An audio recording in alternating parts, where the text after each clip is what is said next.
গণ অভ্যুত্থানে তো ছেলের হাতে মোয়া হয় নাই যে 2 দিন পর পরে চলে আসবে, এবং গণ অভ্যুত্থানের ফসল যেটা দেখছে 2 বছরে জনগণ, গণ অভ্যুত্থানের লোকের নামে যে অরাজকতা বাংলাদেশে হয়েছে, যে মানুষকে নির্যাতন যেটা হয়েছে, রাজনৈতিক প্রতিহিংসা যেভাবে হয়েছে, তাতে তো মানুষের শখ মিটে গেছে গণ অভ্যুত্থানের। জনাব রহিন হোসেন প্রিন্স, আলোচনাটা আপনাকে দিয়ে শুরু করি।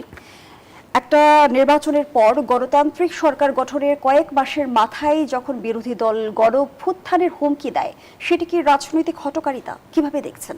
দেখেন, আসলে রাজনীতিতে কতকগুলো দায়িত্বশীল আচরণ যেমন আছে, নীতিনিষ্ঠ আচরণ আছে। আমি অন্য আরও অনেক কথা বলে যে এই দুইটাকেই যদি আমরা ধরি, তো এখন জনগণের কাছে আপনি ছেড়ে দেন। ওই যে যেটা বললেন, হ্যাঁ নিশ্চয়ই কোনো একটা যদি দেখা যায় একটা সরকার এমন কাজ করছে, তার বিরুদ্ধে তো অনেক বড় সংগ্রাম পরিচালনা করা দরকার নির্দ্বিধায়।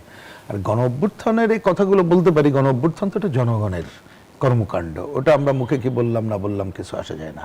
যেমন আমরা ধরেন কমিউনিস্ট পার্টি বা বামপন্থীরা, আমরা তো একটা সমাজতান্ত্রিক বিপ্লবের স্বপ্ন দেখি, সেই কথাও বলি, কিন্তু বললে তো হয় না, তো জনগণের একটা অনেক বড় ক্রিয়াকলাপ, যেটা আমরা 69-এ দেখেছি। বিষয়টা ওটা কি বললো না বললো এটা ব্যাপার না, কিন্তু আমার ধারণা আপনি যে কারণে কথাটা তুলেছেন সেটা হচ্ছে আমরা রাজনীতিতে দায়িত্বশীল আচরণ করছি কিনা, এটাই যদি কথা হয়। এবং যেহেতু আমরা একটা ন্যূনতম গণতন্ত্রের পথে হাঁটার প্রচেষ্টা নিচ্ছি, যেটা অনেকেই ধারণা করেছিল অন্তর্বর্তীকালীন সময়ে কাজটা শুরু হবে, কিন্তু শুরু হয়নি, বরঞ্চ এটা আরও পেছনের দিকে আমরা চলে গেছি। সেই মব সন্ত্রাস, বটবাহিনীর সন্ত্রাস, এগুলো যেটা চলছে তাতে জনজীবন বিপর্যস্ত। এবং যখন কথা বলছি, আপনি দেখেছেন যে শিক্ষকের উপরে হামলা, কোনো একটা অঞ্চলে বাড়ি গুড়িয়ে দেওয়া, এই ধরনের ঘটনাগুলো কিন্তু অব্যাহত রয়েছে।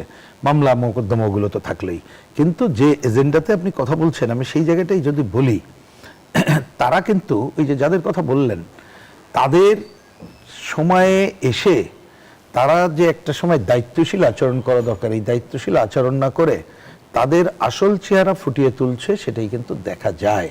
আমি অন্য আলোচনা বাদ দিয়ে রাজনীতির কথা যদি বলি, দেখলাম গতকাল ওই যে আপনি আপনার সূচনা এখানে বলেছেন সংবিধান সংস্কার, এই যে কথাগুলো এবং যেটা নিয়ে পরস্পর ছড়াছড়ি হচ্ছে, আমরা তো দেখলাম যে সম্ভবত বরিশালের সেইখানের সভায় যে এরা কিন্তু বলল যে আসলে তারা চায়টা কি, চায় একটা নতুন সংবিধান।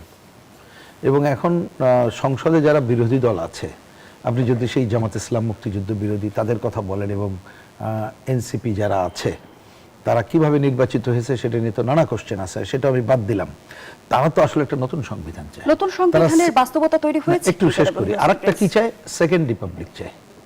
তা আপনি আমাকে বলেন, এই আন্দোলনে আপনি অংশ নিয়েছেন, অন্যরা অংশ নিয়েছে, কেউ কি এই আন্দোলনে গেছে যে তারা নতুন সংবিধান করবে এই জন্য, সেকেন্ড রিপাবলিক করবে এই জন্য, বাংলাদেশের মুক্তিযুদ্ধকে নাকচ করে দেবে এই জন্য? তা ওদের তো লক্ষ্য হচ্ছে যে 71-কে, মুক্তিযুদ্ধকে অন্য কিছুতে রিপ্লেস করা, এইটাই কিন্তু আসল উদ্দেশ্য। তো সেইটা যখন দেখছে যে ক্ষমতাসীন বিএনপি, তারা আমার বিবেচনায় যথাযথই বলছে যে সংবিধান সংশোধনের কাজটা আমরা করব, এবং এটা একটা নিয়মিত প্রসেস। আমাকে যদি বলেন এই সংবিধান সংশোধনকে আপনি সংস্কারও বলতে পারেন, তাতে কোনো সমস্যা আমি দেখি না। সেই জায়গায় হয়তোবা বিএনপির সাথে আমাদেরও মিলবে না, কারণ অনেক কিছু বিএনপি করতে চাইবে, মিলবে না, আমরা সেটা রাজনৈতিকভাবে মোকাবেলা করব।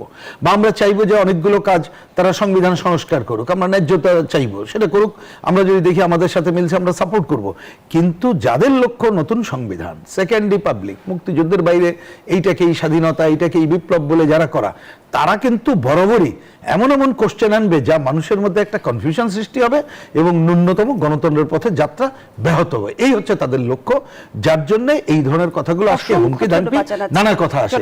জনাব আনিস আলমগীর, যেমনটি বিরোধী দলীয় চিফ হুইপ নাহিদ ইসলাম বলেছেন, প্রধানমন্ত্রীর মুখে মধু অন্তরে ছলনা, তিনি জুলাই সনদ বাস্তবায়নের কথা বলছেন, কিন্তু বাস্তবে তা হচ্ছে না। বিরোধী দল বারবারই বলছে বিএনপির বিরুদ্ধে প্রতারণার অভিযোগও তুলছে, কিন্তু বিরোধী দল কি সুনির্দিষ্টভাবে বলছে যে গণঅভ্যুত্থানের পরে যে গণভোটের প্রশ্ন এলো, গণভোটে আসলে কোন অংশটি সরকার এখন পর্যন্ত বাস্তবায়ন করেনি বা বলেছে করবে না, সেই ব্যাখ্যাটা কি পরিষ্কার? না, গণভোট নিয়ে সরকারের অবস্থান পরিষ্কার না, কিন্তু যে জুলাই সনদের যে অন্যান্য ইস্যুসগুলো, তারা চায় যে এটা একদিকে তারা যেহেতু অঙ্গীকার করেছে, সেই অঙ্গীকার নামা অনুযায়ী এখানে এটা বাস্তবায়ন করবে, সেই বাস্তবায়নটা কেমন হবে, সে অধ্যাদেশে দিয়ে দিল, সেটা সেই অধ্যাদেশে কি থাকলো, গণভোটে কি হয়ে গেছে, সেই জন্য সেটা বিষয় না। বিষয়টা হচ্ছে যে প্রয়োজন কতটুকু এবং সেটা সংখ্যাগরিষ্ঠ সদস্যদের তুঠারদের সম্মতিতে এটা সংসদ কার্যকর যেহেতু আছে, সংসদে সিদ্ধান্ত নেবে। অধ্যাদেশ করে দিয়ে গেছে সেটা আমার মানতে হবে এমন কোনো বিষয় না।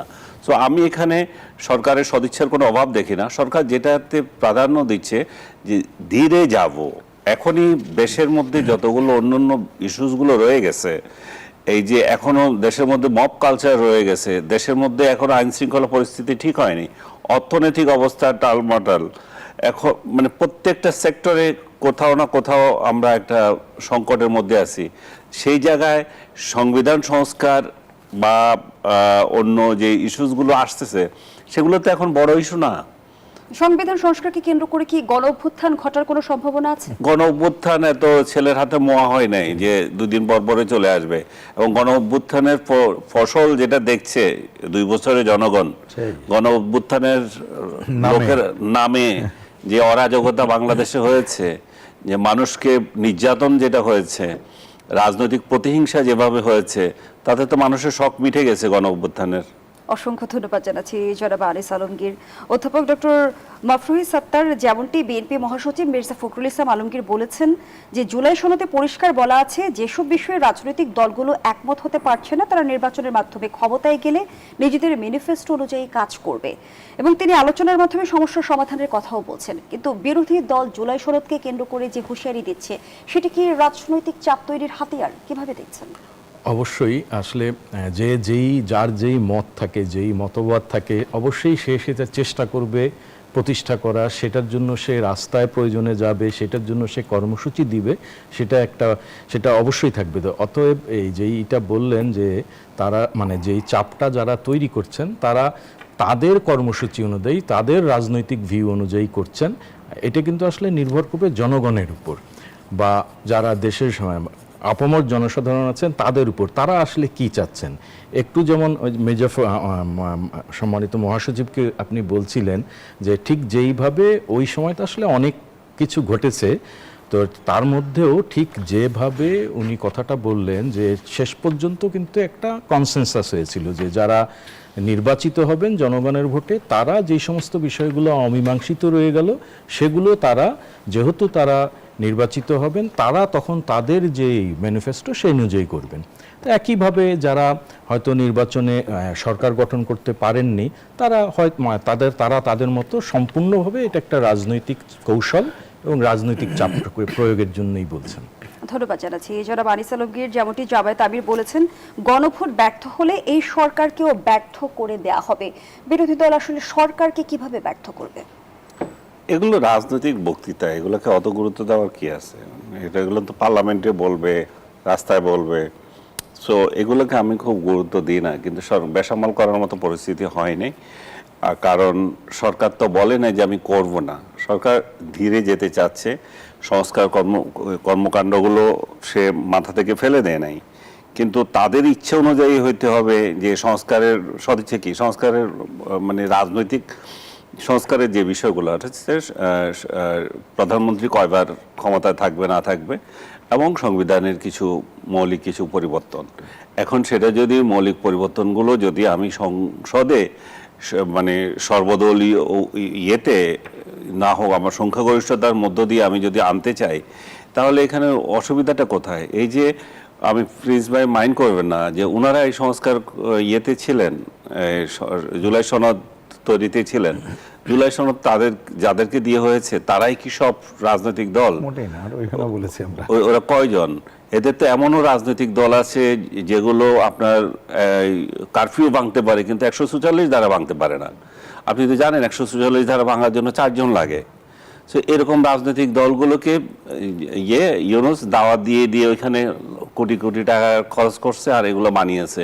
তো সেটা তারপর আমি বলবো যে সেটা যেহেতু তারা একমত হলো, সেই মতের জায়গাগুলোতে যে স্টাইলে হয়েছিল সেগুলো বাস্তবায়ন হবে। এবং আপনার যেই গণভোট নিয়ে এত কথা হচ্ছে, সেই গণভোট নিয়েই তো সন্দেহ আছে, গণভোট কি আসলে জিতেছিল কিনা, হ্যাঁ জিতেছিল কিনা। কারণ জিতে থাকলেও এটা কি ধরনের গণভোট হয়েছে, প্রথমত এটা কনস্টিটিউশনে নাই, তারপর আপনি বিএনপি এটা ভোটের জন্য এটা রাজি হয়েছে যে যে কোনোভাবে হোক ইউনুস যাক, ইউনুসের দুঃশাসন যাতে মানুষ যাতে মুক্ত হতে পারে, বিএনপি এর কৌশলে এটা রাজি হয়েছে। তারপরে কি হলো, সামান্য ভোটে হ্যাঁ জিতেছে। এখন হ্যাঁ জিতেছে এমন একটা ভোট আপনি করেছেন যেখানে সরকার নিজে আবার হ্যাঁ সাপোর্টার, ইউনুসের পুরো প্রশাসন হাঁয়ের সাপোর্টার ছিল, সরকার টাকা খরচ করেছে যে হাঁয়ের পক্ষে ভোট দেওয়ার জন্য, সরকারি কর্মকর্তাদের লাগিয়েছে। তো এটি কিসের ভোট? এটা তো একটা তামাশা। এই তামাশাকে তো সাপোর্ট করা যায় না। তারপরও বিএনপি যদি সাপোর্ট করে করুক, সংখ্যাগরিষ্ঠতার ভিত্তিতে তারা যেটুকু সময় প্রয়োজন মনে করবে করবে, কিন্তু সেটা জামাতের ইচ্ছা অনুযায়ী হতে হবে কিংবা এনসিপির ইচ্ছা অনুযায়ী হতে হবে। জুলাই সনদের হুবহু তারা বাস্তবায়ন চায়। কারা? বিরোধী দল বলছে হুবহু করুক, তাদের সংখ্যাগরিষ্ঠতা থাকলে করুক, তারা পার্লামেন্টে যাই করুক, তারা যখন ক্ষমতায় আসবে তখন করবে, তাদের তো কেউ বাধা দিচ্ছে না। কিন্তু আপনার খায়েশ আমি কেন বাস্তবায়ন করব? এটা তো আমি জানি না আমার কেন বাস্তবায়ন করতে হবে আপনার খায়েশ, এবং আপনার যে খায়েশ সেই খায়েশে আবার সমস্ত বাংলাদেশের সব রাজনৈতিক দলের সমর্থন নাই, শুধু আপনার আর আপনার আন্ডা বাচ্চা যেগুলো আছে ওদের খায়েশে হয়ে যাবে, তা তো না। সো আমরা চাই যে এটা নিয়ে একটা কেওয়াজ তৈরি না হোক। এমনিতে গত ইউনুসের 1.5 বছরের শাসনে বাংলাদেশ কতটুকু পিছিয়ে গেছে সেটা যেটা পাবলিকটা পাচ্ছে এখন। কিন্তু এইটার পাওয়ার মধ্যে একটা স্থিতিশীলতা দরকার। বাস্তবায়িত হয়, যদি সদিচ্ছার ঘাটতি থাকে সেখানে কি রাজনীতিতে আমূল পরিবর্তন আসবে? রাজনীতির চরিত্র বদলে যাবে? রাজনীতির চরিত্র একটা ইনক্লুসিভ সোসাইটি ছাড়া হবে না। যে যত কথাই বলো, এবং এগুলো বলতে গেলে বলবো যে আপনারা আওয়ামী লীগ আনার জন্য বলতেছেন, আমাদের ঠেকা পড়ে গেছে আওয়ামী লীগ আনার জন্য। আওয়ামী লীগ আমাদের পয়সা দেয়, আওয়ামী লীগ আমাদের যখন ক্ষমতায় ছিল তখনও তো দিয়েছিল, যাদেরকে দিয়েছিল তারাও পালিয়েছে এবং আওয়ামী লীগের লোকগুলো পালিয়েছে। এখন কেউ তো নাই টার্গেট করার জন্য আমাদেরকে পেয়েছে যখন আমরা সত্য কথা বলবো। সত্য কথা হচ্ছে যে বাংলাদেশ যদি এগিয়ে যেতে চায়, আমরা কোনো রাজনৈতিক দলের ধার ধারি না, বাংলাদেশ যদি এগিয়ে যেতে চায় সবাই সম্মিলিত একটা সিদ্ধান্তে আসতে হবে, একটা ইনক্লুসিভ সোসাইটি তৈরি করতে হবে। আমি আপনাকে দেখবো না, আপনি আমাকে দেখতে পারবেন না, এই দল করে ওরে খেদাও, এই দল করছে ওরে খেদাও, এটা যদি চলতেই থাকে তাহলে আপনি দেশটা আগামী কি করে? আপনার দেশটাকে একটা পরিবার চিন্তা করেন না, পরিবারের এক সদস্য যদি একমত হয়, আরেক সদস্য আরেক মত, এবং সারা বছর যদি হানাহানি লেগে থাকে, তো দেশ কিভাবে চলবে? দেশ কি কোনো মানে ব্যক্তিরাই তো ধারণ করি আমরা ব্যক্তিরাই যদি এই চরিত্র হয়ে যায় তাহলে দেশের উন্নতি কিভাবে হবে? দেশ তো রসাতলে যাচ্ছে এই জন্যই। এবং সরকার যদি এই মব কালচার, যে ইউনুসের যে কালচার শুরু হয়েছিল, সেই মেন্টালিটি থেকে যদি দেশটাকে ভিন্ন পথে না আনে তাহলে এই দেশের কোনো উন্নতি নাই। এদেশে এখন কথা বলা যায় না। এদেশে এখন কথা বলতে গেলে ইউনুসের আমলে যেভাবে আপনাকে হুমকি দেওয়া হতো, মব করা হতো এবং সোশ্যাল মিডিয়ায় আপনাকে চরিত্র হনন করা হতো, সেই একই কালচার এখনো চালু আছে। সরকার যদি মনে করে যে কতিপয় ব্যক্তিকে যে আওয়ামী ট্যাগ দিয়ে ইয়ে করছে, আমাদের কি আসে যায়, তো কিচ্ছু আসে যায় না। সরকার এরপরে টের পাবে যে কি আসে যায়, কারণ এইখানে শেষ না। এই কালচার যখন বিস্তৃত হচ্ছে তখন চরিত্র হনন, যে কেউ গালি দেওয়া কোনো বিষয় না।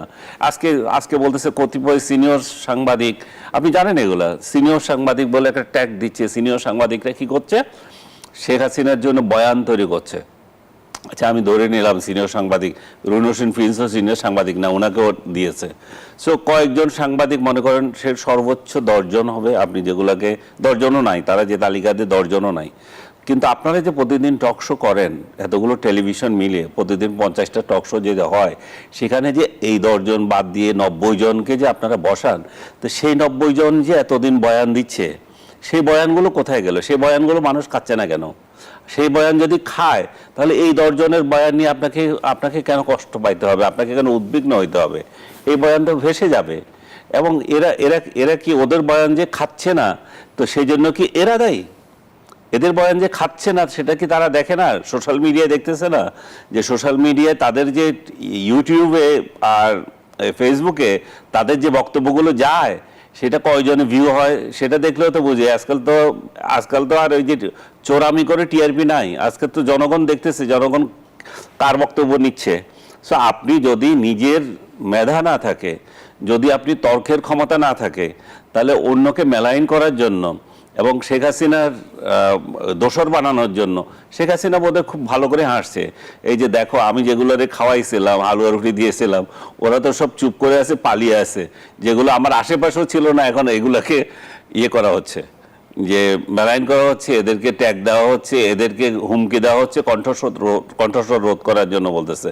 সো আমি বলবো যে সরকার এখানে একটা মাত্র ভরসা আমাদের সরকারের কাছে, এই যে সোসাইটিতে যে হিংসা, মারামারি, পর নিন্দা এবং অন্যের মত দমন করার যে কালচার শুরু হয়েছে, এটা যদি ঠিক না হয় এবং আইন শৃঙ্খলার পরিস্থিতি যদি ঠিক না হয়, এই দেশ আগাবে না। অসংখ্য ধন্যবাদ জানাচ্ছি জনাব আনিস আলম গীর, জনাব রহিন হোসেন প্রিন্স। আমরা বারবার একটা টার্বুল সিচুয়েশনের মধ্য দিয়ে বিগত সময়েও গিয়েছে, গণ অভ্যুত্থান কিংবা আমরা আন্দোলন, হরতাল, অবরোধ, এই বিষয়গুলো বাংলাদেশের জনগণ বেশ কয়েকবার দেখেছে। কিন্তু এখন একটা নির্বাচিত সরকার আসার কয়েক মাসের মাথায় আবারও যদি রাজপথে আন্দোলন গড়ায়, সেখানে আসলে সহিংসতাকে উস্কে দিচ্ছি কিনা? না, একটা দেখেন, আমরা একটু মনে রাখা দরকার, আন্দোলনকে প্রশ্নবিদ্ধ করার দরকার নাই। প্রসঙ্গক্রমে বলি, দেখেন এখন তো অনেকে অনেক কথা বলে, এই শেখ হাসিনা সরকার 2008-এ যখন ক্ষমতায় আসলো, 2009 সালে কিন্তু আমরা বামপন্থীরা হরতাল করেছিলাম, আপনাদের মনে আছে। 2011 সালে, এই কথা বলতে আমার খুব নিজেদের কথা তো আমরা বলি না, এখন অনেকে কথা বলে, 2011 সালে তো র্যাব আমাকে গ্রেপ্তার করেছিল, 11 সালে হরতাল ডাকলাম, আমি কেবল কমিউনিস্ট পার্টি অফিসের সামনে আসছি, যে নর্মাল মিছিল তো দূরের কথা, একা আসছি, অন্যরা আসছে, আমাকে গ্রেপ্তার করে নিয়ে গেল।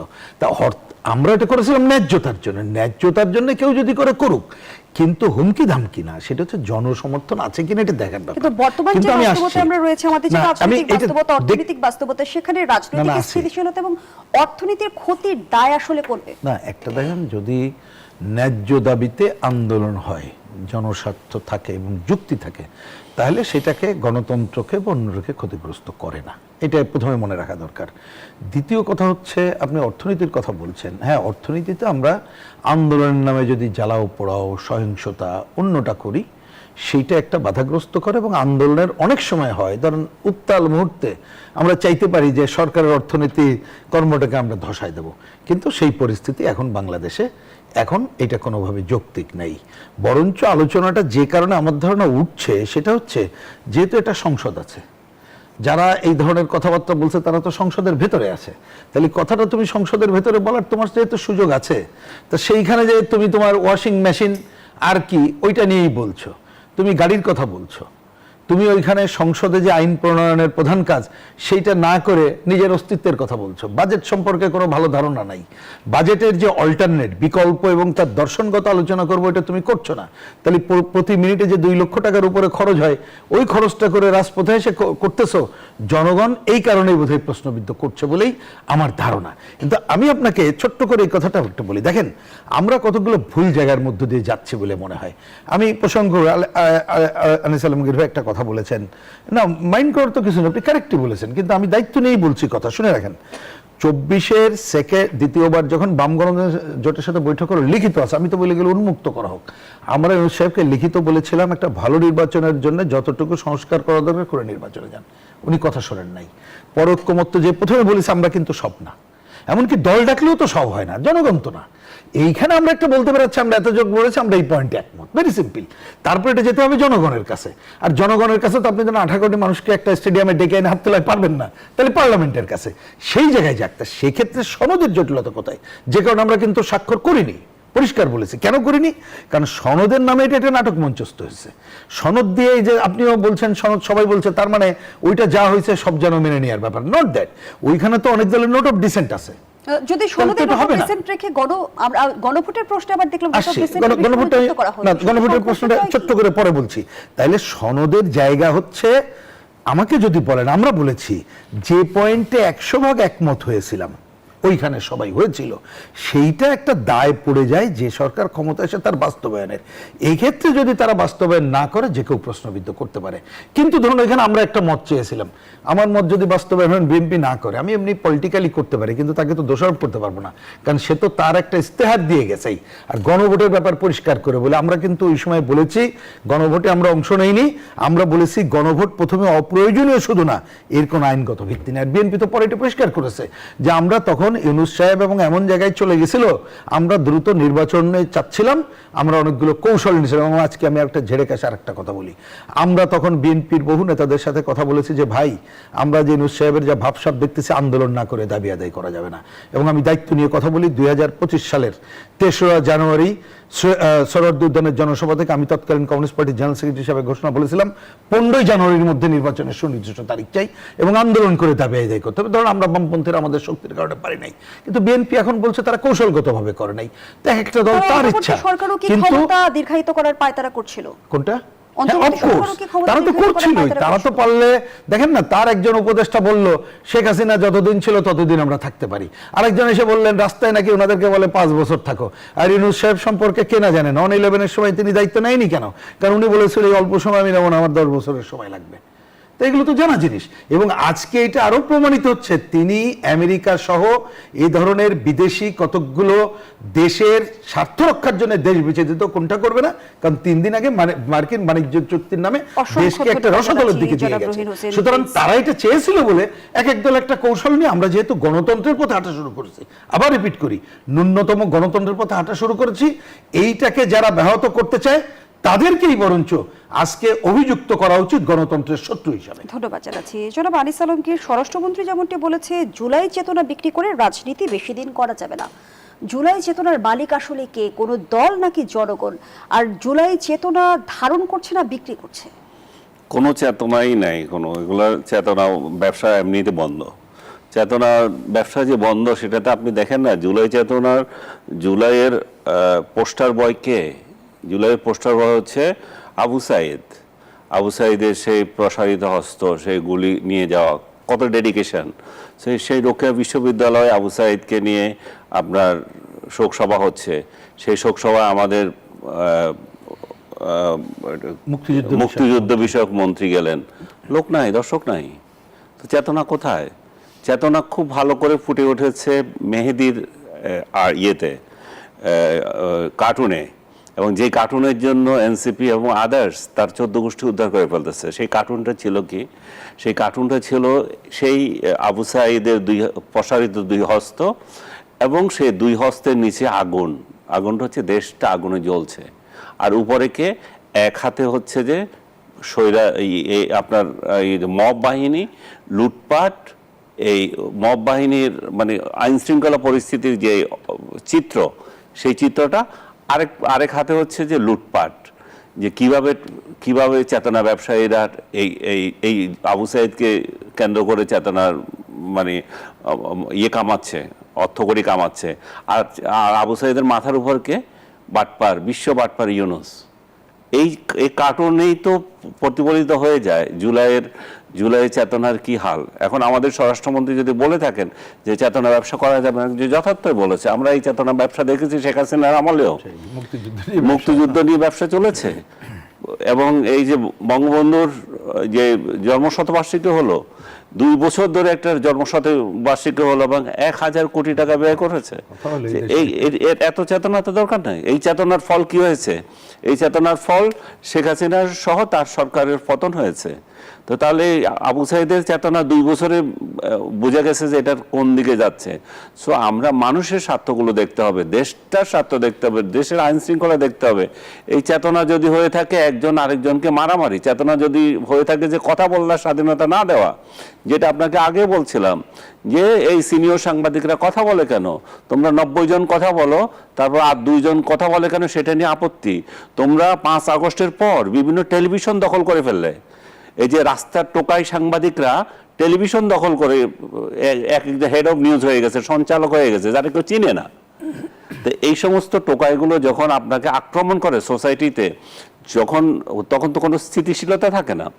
সরকার এই জায়গায় যদি গুরুত্ব না দেয়, তাহলে চেতনা থাকবে না। চেতনা তো সবচেয়ে বড় নষ্ট করে দিয়ে গেছে কে? ইউনূস। কিভাবে করে দিয়ে গেছে? এই যে শহীদগুলো হলো, এতগুলো ছেলে শহীদ হলো, এবং আজকে সর্বশেষ সরকারি হিসাব অনুযায়ী 843 জন, এবং তাদেরকে টাকা পয়সাও দিল গভর্নমেন্ট থেকে, 30 লক্ষ টাকা করে তাদেরকে দেওয়া হলো। এই ছেলেগুলোর যে বিচার প্রক্রিয়া, সেই বিচার প্রক্রিয়া থমকে রয়ে গেছে। কেন? কারণ একটা বিচারের একটা ভুয়া মামলাতে 200, 300, 700, 800, 1000 পর্যন্ত আসামি করেছে, এবং এই আসামি এগুলাকে এটা যে একটা ভুয়া মামলা সেটা নানা কায়দায় প্রমাণিত হচ্ছে, এবং দেখা যাচ্ছে বাদী নিজেই জানে না, আরেকজন এটার বাদী হয়ে আছে। সো কিন্তু আপনি যদি হিসাব করেন, এই ছেলেগুলো যে মারা গেছে, মনে করেন যে যারা শহীদ হয়েছে, তারা কি তাদেরকে কেউ না কেউ তো মারছে, এটা তো অস্বীকার করতে পারবো না আমরা। কিন্তু তারা কি বিচার পাবে না? তাদের মায়েদের কি বিচার পাওয়ার অধিকার নাই? আমরা পুলিশ হত্যারও বিচারের কথা বলি, তাদের সন্তানেরও বিচারের অধিকার আছে। তো আমি শেষ করে দিচ্ছি আপনাকে, আমি বলতেছি যে এই বিচার প্রক্রিয়া আপনার ঠিক করতে হবে। ইউনূস যেটা করে দিয়ে গেছে সেটা এই শহীদদের প্রতি সবচেয়ে বড় অবমাননা, এবং তাদের সবচেয়ে বড় ক্ষতিটা করে দিয়ে গেছে। এই প্রসঙ্গ ডক্টর মাফরুহি সাত্তার, আমরা দেখছি বর্তমান রাজনৈতিক বাস্তবতায় জুলাই সনদ কেন্দ্রিক যে বিতর্ক চলছে, পাল্টাপাল্টি দোষারোপ চলছে, কিন্তু জনগণের স্বার্থ, জনগণের মনোভাব রাজনৈতিক দলগুলো কতটা বুঝতে পারছে? ধন্যবাদ। আসলে মানে এটা তো যেই রকম আলাপ হচ্ছিল যে অনেক সময় কিন্তু এই ধরনের কথা অনেকের বিভিন্ন রকমের অর্থ করতে পারেন। সেই জন্য আমি একটু করেই বলি যে আমি যেমন খুব মানে এগুলো তো অনেক আলাপ হয়েছে, তারপরেও বিচ্ছিন্নভাবে বললে অনেক সময় ভুল একটা করা হয়। সেটা হচ্ছে যে একটা দায় হচ্ছে কার? একটা দায় কিন্তু আমি মনে করি সাবেক যে প্রধানমন্ত্রী ছিলেন, যিনি ভারতে পালিয়ে গেছেন, তিনি সহ, মানে যেই কথাটা হচ্ছিল যে কি হয়েছে সেটা আমরা সবাই জানি, কি পরিমাণ জঘন্য কাজ হয়েছে জানি, চেতনাকে আমরা কোন পর্যায়ে নিয়ে গেছিলাম সেটাও আমরা জানি। তাহলে আমাদের এই যে মানে মূল কথাটি যেটা বলছেন যে মূল তো ছিল আমাদের এই উপলব্ধিটা। আমি কিন্তু সেদিনও বলেছি যে লক্ষ্য করলে দেখবেন যে 5ই অগাস্ট, 6ই অগাস্ট, 7ই অগাস্ট এরকম কয়েকটা দিন কিন্তু আমরা পেয়েছি সারা দেশে একটা পুলিশও ছিল না, সারা দেশে কোনো আইন মানে আদালত ছিল না, দেশ কিন্তু খারাপ চলেনি ওই সময়টায়। তারপরে আস্তে আস্তে কি হলো, এই যে এই কথা বলছেন যে যেটা মূল প্রসঙ্গ আসছে যে আসলে যে কোনো আন্দোলন, যে কোনো আন্দোলন, সেই আন্দোলন যৌক্তিক হতে পারে, অযৌক্তিক হতে পারে, আন্দোলনের কতগুলোই থাকে। আন্দোলনে যখন জনগণ সম্পৃক্ত হয়, আন্দোলনে যখন একটা দেশের উন্নয়ন সম্পৃক্ত হয়, আন্দোলনে যখন একটা জাতি আশার মুখ দেখে, সেটাই কিন্তু আন্দোলন হয়ে দাঁড়ায়। কিন্তু ওই চেতনার যেই কথাটা মাননীয় স্বরাষ্ট্রমন্ত্রী বলেছেন, এইটা হচ্ছে যে বিক্রির কথা, ব্যবসার কথা তখনই আসে যে যখন আমি জনগণের জন্য আমার যা দেওয়ার কথা, আমার যেই কমিটমেন্ট, দেশকে আমার যেই জায়গায় নিয়ে যাওয়ার কথা, সেই দিকটাকে আমি বাদ রেখে কি করছি যে হ্যাঁ আমি স্বীকার করছি যে কি উচিত ছিল যে যারা স্বৈরাচার ছিলেন, যারা ফ্যাসিস্ট ছিলেন, তাদের একটা বিরাট বড় দায় রয়ে গেছে যে এত কিছুর পরে তারা যদি এটা উপলব্ধি করে জনগণের কাছে ক্ষমা চাইতেন, তাদের কি কি ভুল হয়েছে সেগুলো যদি তারা বলতেন, তাহলে কিন্তু একটা মানে এই দেশের যে আমরা যেটাকে বলি রিকনসিলিয়েশনের একটা বিরাট বড় কিন্তু সম্ভাবনা ছিল। কিন্তু আমরা কিন্তু সেটাও দেখছি না। বর্তমান সময়ে রিকনসিলিয়েশনের কথা যে আপনি বলছেন, সেখানে সবচেয়ে বড় বাধা কি? দায় স্বীকার না করে দায় মুক্তি মেলে কি? অবশ্যই না, ওইটাই বলছিলাম যে আসলে আমরা বড় একটা যেই জায়গা থেকে আমাদের ছিল একটা সুযোগ ছিল যে যখন আমরা বুঝতে পারলাম, আমি কিন্তু নিজে সাক্ষী যে সেই সময়ে যারা ওই সরকারের সমর্থক ছিলেন, আওয়ামী লীগ সরকারের সমর্থক ছিলেন, তাদের কিন্তু একটা বড় অংশ সে সময় বলেছেন যে কি কি ভুল হচ্ছে, এগুলো করা ঠিক হচ্ছে কিনা। তো যারা অন্তত বুঝতে পেরেছিলেন তাদের কিন্তু উচিত ছিল, আমি মনে করি, বা এখনো আমি মনে করি সম্ভাবনা দেখি যে যদি জাতির দিকে আমরা তাকাই, আর যারা নেতৃবৃন্দ আছেন তাদের তো অবশ্যই উচিত যে আমাদের কি ভুল হয়েছে, কোন জায়গায় আমরা অতিরিক্ত মানে আমরা নির্যাতন করেছি, সেগুলো স্বীকার করে জনগণের কাছে ক্ষমা চাওয়া। কারণ মূল যেই কথাটা সেটা হচ্ছে কিন্তু আমি বললেও কিছু হবে না, আমি যতই বলি, আমি হয়তো আমার ক্ষমতা দিয়ে, অর্থ দিয়ে অনেক কিছু করতে পারবো, কিন্তু কি হয় সেটা কিন্তু আমরা যে 17 বছর পরে শেখ হাসিনার যে পতন, সেটা কিন্তু দেখিয়ে দিয়ে গেছে যে কেউই টিকতে পারবে না যদি জনগণ না চায়। তো সেই ক্ষেত্রে জনগণের চাওয়াটাকে, জনগণকে এগিয়ে নিয়ে যাওয়ার জন্য, জনগণের উন্নতির জন্য, দেশের উন্নতির জন্য যে রিকনসিলিয়েশন, সেই রিকনসিলিয়েশনের জন্য কিন্তু সকলের একটা মানে প্রত্যেকেরই মানে কেউ ছাড় দিতে চায় না। কোন ছাড় দিতে চায় না? যেই ছাড়টা দেওয়ার দরকার সেটা কেউ দিতে চায় না। কোন ছাড়টা দিতে চায়? যেই ছাড় দিয়ে দেশের অতখানি উন্নয়ন হবে না, যেই ছাড় দিয়ে জনগণ এগিয়ে যাবে না, সেই দিকে যেতে চায়। সবাই যে যার জায়গা ক্ষমতা ধরে রাখতে চায়।